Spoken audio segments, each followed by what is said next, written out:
मर्द इतना ताकतवर है तो यहाँ आकर मर।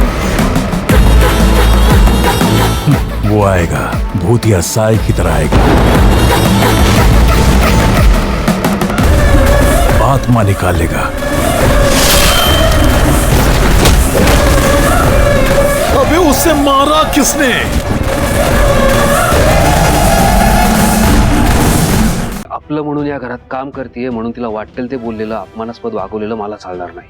ती आपलं समजून काम करते म्हणजे काय उपकार नाही करते आमच्यावर, किंवा तू डॅडच्या सगळं ऐकून उपकार नाही करतेस आमच्यावर। उपकार जर कोणी करत असेल ना तर ते आम्ही आहोत, ते तुमच्यावर उपकार करतोय। तुम्हाला इथे राहण्याची परमिशन देऊ। आम्हाला इथे राहायची हौस नाहीये सुजित। साहेबांनी इथे राहायला लावलं म्हणून राहतोय।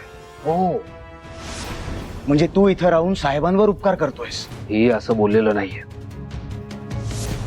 फक्त साहेबांच्या शब्दाचा मान राखतोय।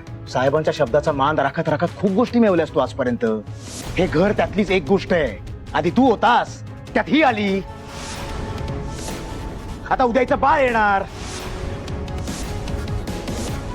मजा आहे का?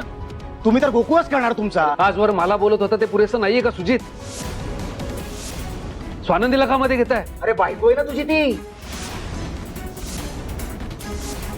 हो ना, मग जिथं ती तिथं तू असायलाच हवा। आणि एवढं का झोमतंय रे माझं बोलणं? ते झोमतंय कारण ते खरं आहे। हेच सांगतो मी मगासपासून तुला। सुजित,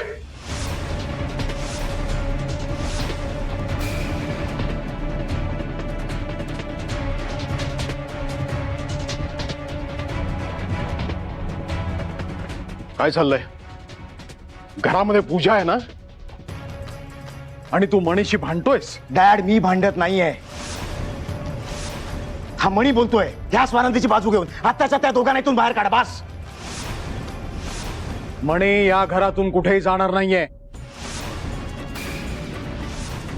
आणि तुला जर असं वाटत असेल ना की त्याला आपल्या घरामध्ये ठेवून आपण त्याच्यावर उपकार करतोय, तर मणीने आपल्यासाठी, तुझ्यासाठी, माझ्यासाठी, घरासाठी काय काय केलं ना हे एकदा आठव। म्हणजे तू हे असं बोलण्याची हिंमत करणार नाहीस। आणि एक गोष्ट लक्षात ठेवा, मणीचं स्वानंदीचं लग्न झालेलं आहे, ते या घरात राहतील, इथून कुठेही जाणार नाही। हा माझा निर्णय आहे।